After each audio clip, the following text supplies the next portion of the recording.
Hello दोस्तों, स्वागत है आपका आपके अपने यूट्यूब चैनल स्टडी विद एजे में। इसमें आज की वीडियो में मैं आपके लिए लेकर के आया हूँ आपकी राज्य शिक्षा केंद्र मध्य प्रदेश भोपाल के द्वारा आपकी वार्षिक परीक्षा चल रही है बच्चों, और कक्षा 8वीं के बच्चों का 28 फरवरी को सामाजिक विज्ञान का पेपर है। और इस परीक्षा में किस प्रकार के प्रश्न आपसे पूछे जाएंगे, क्या क्या चीज़ें आपके लिए काफ़ी ज़्यादा महत्वपूर्ण होंगी, वो सारे आईएमपी प्रश्नों की वीडियोज़ मैं लेकर के आया हूँ। और दोस्तों, आपने यूट्यूब में देखा होगा, बहुत सारे वीडियो देखे होंगे, रियल पेपर। ऐसा कुछ नहीं होता है बच्चों। आप अपनी तैयारी बहुत बेहतर रखिए। रियल पेपर के चक्कर में आप, हो सकता है कोई एक पेपर पढ़कर जाएँ और वो परीक्षा में ना आए, है ना? इसलिए आप अपनी तैयारी बहुत बेहतर कीजिए, अपने पाठ को पढ़िए, अपने पाठ्य पुस्तक से पढ़िए, और जितनी भी वीडियो आपको मिल रही है सारी वीडियो देखिए। जो प्रश्न नहीं बन रहा उसको कंप्लीट कीजिए और फिर पेपर देने जाइए, तो उससे आपका पेपर बहुत अच्छा बनेगा, है ना? तो इसीलिए सारी चीज़ों को आप देखिएगा। इस वीडियो में भी काफ़ी सारे प्रश्न बहुत महत्वपूर्ण हैं, तो वीडियो को अंत तक देखना। जो भी प्रश्न आपसे नहीं बनता है उसको आप बनाइएगा, कंप्लीट कीजिएगा, ताकि सारी चीज़ें आपसे उसमें बनने लगे। आइए देखते हैं हम इसमें क्या क्या चीज़ें आपके लिए इसमें दी गई हैं। तो सबसे पहले हम देखेंगे बहुविकल्पीय प्रश्न दिए हैं बच्चों 1 से 5 तक, जिसमें काफ़ी आईएमपी प्रश्न इसमें दिए हैं। जैसे प्रश्न पहला पूछा है, ब्रिटिश शासनकाल के प्रथम गवर्नर और अंतिम गवर्नर जनरल कौन थे? तो दोस्तों, ए नंबर सही उत्तर होगा। प्रथम गवर्नर जनरल वारेन हेस्टिंग थे और अंतिम गवर्नर जनरल लॉर्ड माउंटबेटन थे। तो इस प्रकार से प्रश्न नंबर पहला को आपको कंप्लीट करना है। प्रश्न 2 इसमें पूछा है, बाल मजदूर प्रतिबंधित नियम कब लागू किया गया था? तो बाल मजदूर प्रतिबंधित नियम जो कानून है वो सन 2016 में लागू किया गया था। तो सी नंबर इसमें सही उत्तर हो जाएगा। तो ये याद रखना, ये आपसे खालिस्तान में भी पूछ सकता है। प्रश्न नंबर 3 देखते हैं। तीसरे प्रश्न में आपसे पूछा है, पहली इंग्लिश फैक्ट्री कब और किस नदी के किनारे शुरू हुई? तो दोस्तों, ए नंबर सही उत्तर है इसमें। सन 1651 में हुगली नदी के किनारे शुरू हुई थी। चौथा प्रश्न है, भारतीय संविधान सभा के अध्यक्ष कौन थे? तो इनके अध्यक्ष डॉक्टर राजेंद्र प्रसाद थे, भारतीय संविधान सभा के अध्यक्ष। और पांचवा प्रश्न है, विकास एवं उपयोग की दृष्टि से संसाधन कितने प्रकार के होते हैं? तो संसाधन 2 प्रकार के होते हैं बच्चों, प्राकृतिक संसाधन, मानवीकृत संसाधन। तो इस प्रकार से आपको प्रश्न 5 तक कंप्लीट करना है। अब हम देखेंगे रिक्त स्थान की पूर्ति करो। इसमें खालिस्तान वाले प्रश्न हैं, जो प्रश्न 6 से 10 तक होंगे। इसमें देखते हैं, छठवां पूछा है, डलहौजी ने खालिस्तान का सिद्धांत लागू किया। तो इसमें आएगा विलय नीति। सातवां पूछा है, मौलिक अधिकारों की संख्या खालिस्तान है, तो 6 है। 1 सेंटीमीटर मृदा बनाने में खालिस्तान का समय लगता है, तो सैकड़ों वर्ष का समय लग जाता है। प्रति 1000 व्यक्ति पर जीवितों की संख्या क्या कहलाती है? तो वो जन्म दर कहलाती है। और सन खालिस्तान में वारेन हेस्टिंग भारत के पहले गवर्नर बने थे 1773 में। तो इतना आप याद रखिएगा। अब हम देखेंगे, काफ़ी महत्वपूर्ण प्रश्न देखते हैं। अति लघु उत्तरीय प्रश्न आपको 11 से 16 पूछा जाएगा, जो आपके 2 नंबर के होंगे बच्चों। तो इसमें काफ़ी महत्वपूर्ण प्रश्न है, इनको हम देखते हैं। वीडियो में आप अंत तक बने रहिएगा। चैनल सब्सक्राइब करना, काफ़ी सारी चीज़ें आपको इसमें मिलेगी। 11 प्रश्न देखेंगे। लिखा है, मुंडा लोग कहाँ रहते थे? तो लिखेंगे उत्तर में, मुंडा लोग आधुनिक झारखंड राज्य के छोटा नागपुर क्षेत्र में रहते थे। प्रश्न 12 पूछा है, मानव को बहुमूल्य संसाधन बनाने में कौन मदद करते हैं? उत्तर में लिखेंगे, शिक्षा एवं स्वास्थ्य मानव को बहुमूल्य संसाधन बनाने में मदद करते हैं। प्रश्न नंबर 13 आपसे यहाँ पूछा है, सनराइज उद्योग किसे कहते हैं? तो उत्तर में हम लिखेंगे, उभरते हुए उद्योगों को सनराइज उद्योग कहा जाता है। जैसे सूचना प्रौद्योगिकी उद्योग, स्वास्थ्य लाभ उद्योग, सत्कार तथा ज्ञान से संबंधित उद्योग इत्यादि। तो इस प्रकार आप प्रश्न 13 में लिखेंगे। प्रश्न नंबर 14 देखते हैं। इसमें पूछा है, एकीकृत न्यायिक व्यवस्था से क्या आशय है? लिखिए। तो उत्तर में हम लिखेंगे, भारतीय संविधान एकीकृत न्यायिक व्यवस्था की स्थापना करता है। इसका अर्थ है, ऊपरी अदालतों के फैसले नीचे की सारी अदालतों को मान्य होते हैं। इस व्यवस्था को एकीकृत न्यायिक व्यवस्था कहते हैं। इस प्रकार से प्रश्न 14 के उत्तर में आपको लिखना है बच्चों, और इसे कंप्लीट करना है। आगे देखेंगे, प्रश्न नंबर 15 है, और इसमें पूछा है, सन 2017 में एक ऑनलाइन पोर्टल आया था, HTTP, है ना? ये जो ऑनलाइन पोर्टल है, ये क्यों बनाया गया था, ये आपसे पूछा है, pencil.government.in। तो उत्तर में लिखेंगे, सन 2017 में एक ऑनलाइन पोर्टल जो आया था, ये platform for effective information for no child labour, यानी पेंसिल, है ना, बनाया गया। और यह पोर्टल शिकायत दर्ज करने, चाइल्ड ट्रैकिंग तथा राष्ट्रीय बाल श्रम परियोजना NCLP के कार्यान्वयन एवं मॉनिटरिंग के लिए बनाया गया था। तो इतना याद मत रखना, कंफ्यूज हो जाओगे। पेंसिल है ना, तो पेंसिल का फुल फॉर्म भी पूछ सकता है, तो याद रखना platform for effective enforcement for no child labour, ये इसका फुल पूरा नाम है। तो इस प्रकार से आप इसको याद रखिएगा। 16 प्रश्न देखते हैं, ये भी महत्वपूर्ण है कि लोकसभा के सदस्यों की संख्या लिखिए तथा इनकी अध्यक्षता कौन करता है, ये भी लिखना है। तो उत्तर में हम लिखेंगे लोकसभा के सदस्यों की कुल संख्या 545 होती है और इनकी अध्यक्षता लोकसभा अध्यक्ष करते हैं। इस प्रकार आपको प्रश्न 16 में लिखना है। आगे देखेंगे लघु उत्तरीय प्रश्न है, प्रश्न नंबर 17 से 22 तक है बच्चों। और प्रश्न नंबर 17 में आपसे पूछा है अंग्रेजों ने सरकारी दस्तावेजों को किस तरह सुरक्षित रखा। उत्तर में लिखेंगे अंग्रेजों ने सरकारी दस्तावेजों को सुरक्षित रखने के लिए अभिलेख कक्ष बनवाए, रिकॉर्ड रूम स्थापित किए तथा महत्वपूर्ण दस्तावेजों को बचाकर रखने के लिए अभिलेखागार और संग्रहालय जैसे संस्थान भी बनाए गए।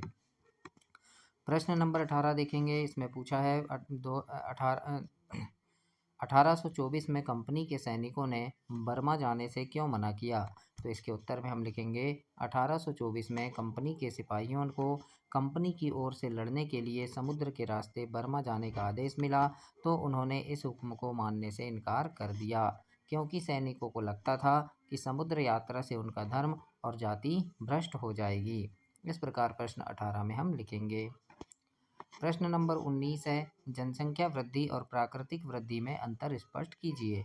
उत्तर में लिखेंगे जनसंख्या वृद्धि किसी देश में एक निश्चित अवधि में जन्म दर और मृत्यु दर के अंतर में अप्रवासन में हुई वृद्धि को जोड़ दिया जाता है, तो इसे जनसंख्या वृद्धि कहते हैं। और प्राकृतिक वृद्धि, तो जन्म और मृत्यु जनसंख्या परिवर्तन के प्राकृतिक कारण है, इसीलिए एक देश के जन्म दर और मृत्यु दर के बीच के अंतर को प्राकृतिक वृद्धि कहते हैं। तो इस प्रकार से आपको लिखना है। आगे हम देखेंगे प्रश्न नंबर 20, ये भी बहुत महत्वपूर्ण प्रश्न है बच्चों। तो इसमें हम देखते हैं 20वां प्रश्न आपसे पूछा है, तो इसको याद रखिएगा, आ भी सकता है पेपर में, है ना। तो लिखा है अनुसूचित जाति एवं अनुसूचित जनजाति अधिनियम 1989 क्यों बनाया गया है। तो उत्तर में हम लिखना है अनुसूचित जाति एवं अनुसूचित जनजाति अत्याचार निवारण अधिनियम 1989 दलितों तथा अन्य समुदायों की मांग के जवाब में बनाया गया था। उस समय सरकार इस बात के लिए भारी दबाव पड़ रहा था कि वह दलितों और आदिवासियों के साथ होने वाले दुर्व्यवहार और अपमान पर रोक लगाने के लिए ठोस कार्यवाही करे। इस प्रकार से प्रश्न 20 के उत्तर में आपको लिखना है। प्रश्न नंबर 21 है बच्चों, इसमें लिखा है ईसाई प्रचारकों की लोगों द्वारा आलोचना व समर्थन के क्या कारण थे। तो उत्तर में लिखेंगे ईसाई प्रचारकों की लोगों द्वारा आलोचना व समर्थन के निम्नलिखित कारण थे। आलोचना के कारण क्या थे, तो लोगों का मानना था कि वह भारतीय संस्कृति को नष्ट कर पाश्चात्य संस्कृति को भारतीयों पर लाद देंगे, जनजातीय समूहों तथा निम्न जाति के लोगों का धर्म परिवर्तित कर देंगे। और दूसरा है समर्थन के कारण, तो लोगों का मानना था कि ये स्त्री शिक्षा तथा पुरुषों के समानता के पक्षधर हैं। साथ ही ईसाई प्रचारकों का इसीलिए भी समर्थन किया कि उन्होंने जनजातीय लोगों का निम्न जाति के लोगों के लिए कई मूल्यों की स्थापना की थी। इस प्रकार से प्रश्न 21 के उत्तर में आपको लिखना है। 22 प्रश्न है, इसमें लिखा है औपनिवेशिक युग किसे कहा जाता है। तो उत्तर में हम लिखेंगे औपनिवेशिक युग वह युग है जिसमें कोई देश किसी देश के राजनीतिक, सामाजिक और आर्थिक रूप से दबाकर उस पर शासन करता है तथा भारत पर ब्रिटिश शासन का युग औपनिवेशिक युग कहलाता है। इस प्रकार से प्रश्न 22 के उत्तर में हम लिखेंगे। आगे देखते हैं दीर्घोत्तरीय प्रश्न है, इसमें थोड़े बड़े उत्तर हमें लिखना है और प्रश्न 23 से 26 तक हम इसमें लिखेंगे। प्रश्न नंबर 23 इसमें पूछा है कि पश्चिम में आधुनिक काल का तात्पर्य क्या है। आधुनिक काल को औपनिवेशिक काल क्यों कहा जाता है। उत्तर में हम लिखेंगे पश्चिम में आधुनिक काल को विज्ञान, तर्क, लोकतंत्र, मुक्ति और समानता जैसी आधुनिकता की ताकतों के विकास को आधुनिक युग मानते थे। ब्रिटिश शासनकाल में भारत जैसे अनेक औपनिवेशिक देशों में लोगों के पास लोकतंत्र, समानता, स्वतंत्रता या मुक्ति जैसी आधुनिकता की ताकत नहीं थी। इसीलिए कुछ इतिहासकारों ने आधुनिक काल को औपनिवेशिक काल भी कहा है। इस प्रकार से हमें लिखना है। 24 प्रश्न आपके लिए पूछा है कि आपके आसपास के क्षेत्र में किन किन फसलों का उत्पादन किया जाता है। इन्हें खाद्यान्न तथा व्यापारिक फसलों में वर्गीकृत करना है। तो उत्तर में हम लिखेंगे कि हमारे आसपास के क्षेत्र में विभिन्न प्रकार की फसलें उत्पादित की जाती है। जैसे खाद्यान्न फसलें, खाद्यान्न फसलों में धान हो गया, तो लिखेंगे यह मुख्य खाद्यान्न फसल है और मध्य प्रदेश में व्यापक रूप से उत्पादित की जाती है। और दूसरा गेहूँ आ जाएगा, और गेहूँ भी महत्वपूर्ण खाद्यान्न फसल है। फिर मक्का, है ना। इसके बाद व्यापारिक फसलें, तो व्यापारिक मतलब जिनको हम बेचकर पैसा कमाते हैं, जैसे सोयाबीन। तो सोयाबीन एक महत्वपूर्ण व्यापारिक फसल है और यह तेल और प्रोटीन के लिए उपयोग होता है। कपास, तो कपास की खेती व्यापारिक उपयोग के लिए होती है और यह वस्त्र निर्माण, कपास की फाइबर इत्यादि के लिए उपयुक्त है। और सरसों, तो सरसों के बीज से तेल निकाला जाता है और इसका व्यापारिक उपयोग खाद्य और औद्योगिक उत्पाद में किया जाता है। तो इस प्रकार से हम इसमें लिखेंगे। आगे देखते हैं, प्रश्न नंबर 25 है और इसमें हमें पूछा है, आईएमपी प्रश्न है ये, कि जब हम कानून को लागू करने की बात करते हैं तो इसका क्या मतलब है। कानून को लागू करने की जिम्मेदारी किसकी है, कानून को लागू करना इतना महत्वपूर्ण क्यों है। तो एक ही प्रश्न में 2-3 प्रश्न यहाँ पूछे हैं आपसे, तो सभी प्रश्नों को हम देखते हैं। लिखेंगे, कानून वे सामान्य नियम होते हैं जिनका पालन अनिवार्य होता है। कानून को लागू करने का मतलब होता है कि उस कानून का आम जनता द्वारा पालन करवाना या उस कानून को इस्तेमाल में लाना।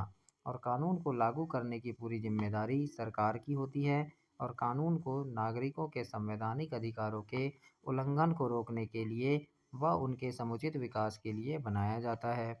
कानून के लागू होने पर ही उसे प्रयोग में लाया जाता है, इसीलिए कानून को लागू करना महत्वपूर्ण होता है। इस प्रकार से हमें प्रश्न 25 के उत्तर में लिखना है। अब प्रश्न नंबर 26 भी बहुत महत्वपूर्ण है। इसमें पूछा है कि 1854 के बाद कंपनी में देसी शिक्षा व्यवस्था में सुधार हेतु क्या कदम उठाए। लिखेंगे, 1854 के बाद कंपनी ने देसी शिक्षा व्यवस्था में सुधार लाने का फैसला लिया और इसके लिए निम्नलिखित कदम उठाए। जैसे कंपनी ने बहुत सारे पंडितों को सरकारी नौकरी पर रख लिया। प्रत्येक पंडित को 4-5 स्कूल की देखरेख का जिम्मा सौंपा गया। पंडितों को पाठशालाओं का दौरा करना और अध्यापन की स्थिति में सुधार लाने का कार्य सौंपा और प्रत्येक गुरु को निर्देश दिया कि वे समय पर अपने स्कूल के बारे में रिपोर्ट भेजें तथा कक्षाओं को नियमित समय सारणी के अनुसार पढ़ाएं। इस प्रकार से 1854 के बाद कंपनी में देसी शिक्षा व्यवस्था में सुधार हेतु कदम उठाए थे। तो इस प्रकार से आपको प्रश्न 26 तक कंप्लीट करना है बच्चों।